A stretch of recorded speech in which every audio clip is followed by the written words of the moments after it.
Ibrahim oboyizo muyita Brannick Benz akyalemeddeko ne weebuuza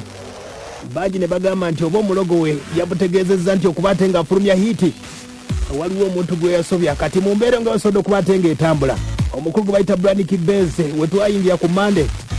ng'awandiisa ekiwandiiko ng'akiwandiikidde omukulu gwe bayita Daudi Lutalo asobole okuba ate ng'amuggyamu omwasi wadde akadde kano asobodde okuba ate ng'abizzeemu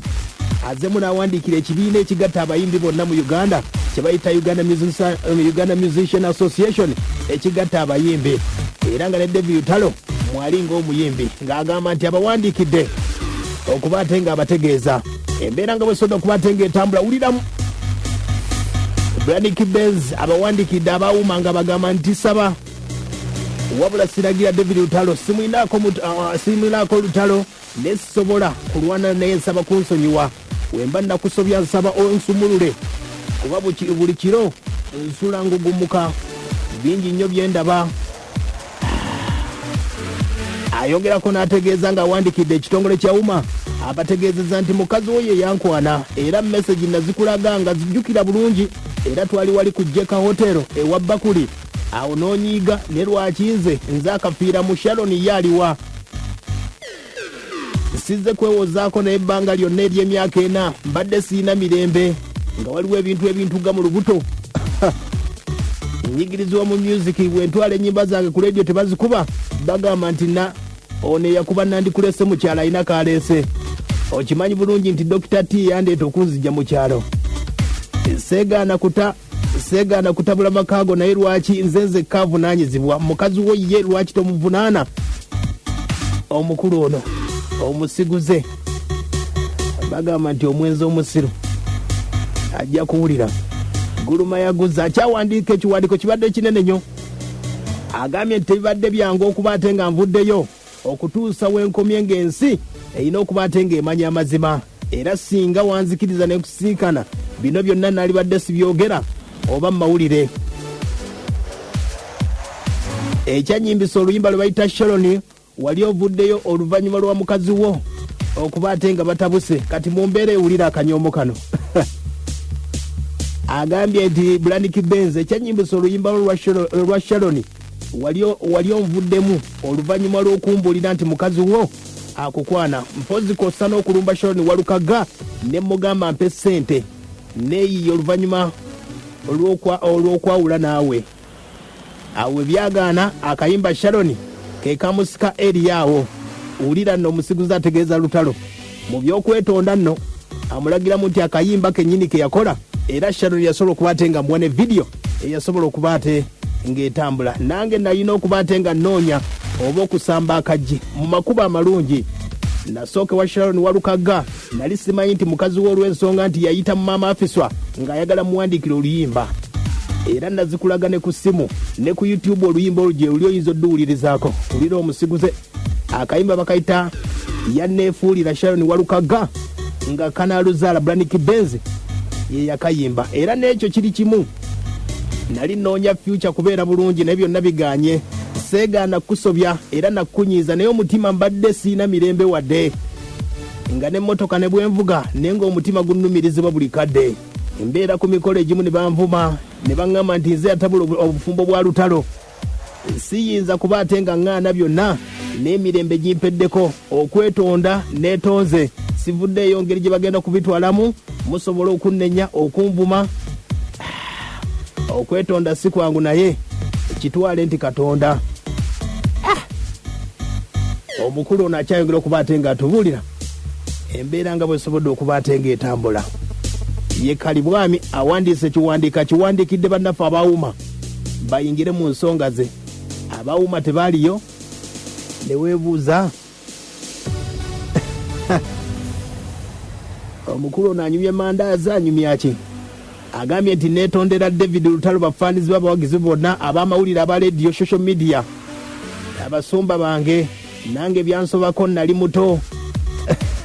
ettooke etto lyengera Sharon walukaga ndifa nkulojja n'okwevuma kossa n'okuwandiika oluyimba olwo Sharon walukaga lwantama neebaza Mukama era neetonze ewa mukwano gwange David Lutalo teryankase ensigadde nze Kalibwami oba muyite Kayanda akoze ebya Kayanda byennyini Wire Mukabi yayimbako mu kayimba kalike mujjukiro bulungi ye mukulu oyo asobodde okuba ate nga avaamu omwasi ogwokubiri Dawudi Lutalo wetwogera kadde kano tannavaayo kwogera kigambo n'ekyo ono yeekuba misumaali oyinza okugamba nti omusalaba gwe yeetise gusobodde okuba ate nga gumulemeredde bagamba nti guluma yaguzza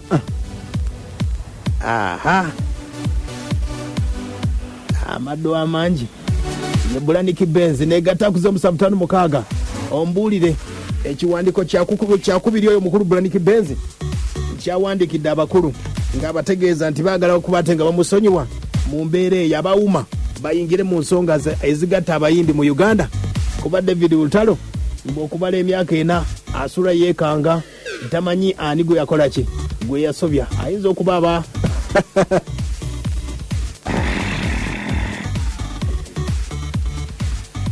sebo kuweereza wano matafuta ne wane mwasi naye nkumusalira anti beekwanyakwanya nnyo tamusonyiwa Bulaniki Benz ayinza okuba alina omulogo we nti yamulimbye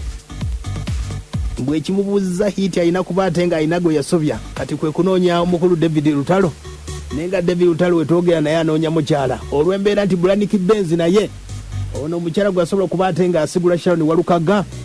mu 2017-18 bayawukana bubi nnyo akusigula si yakola atya waliwo mbuuziza Bulaniki Benz yayimba kayimba kinga atwesibyeko nnyo nanga nsobedde yali masere kati akungula kasobola okuba ate ng'ayiga munywanyi waffe ono sebo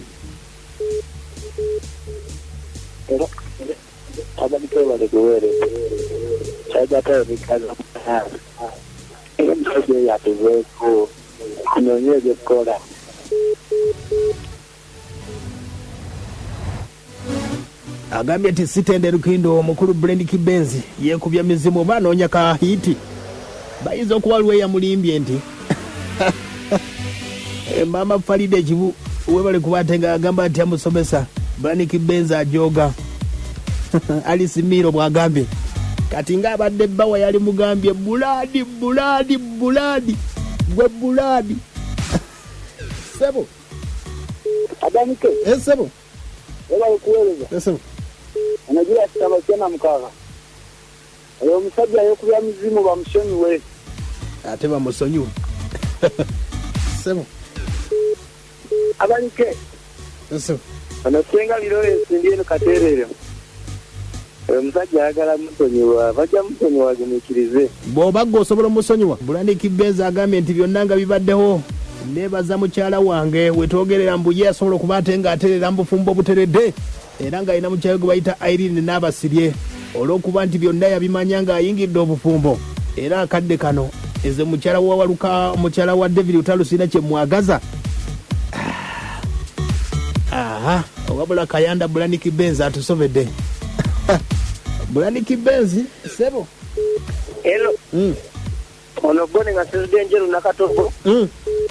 Bulaniki Benz akyatwesibako nnyo nanti abeesibyeka David Lutalo aganya okwogera aleke omusajja yebere luwerowe atukube muziki alete muziki tulabe ekinaddako anoonya hiti ekyaganye sebo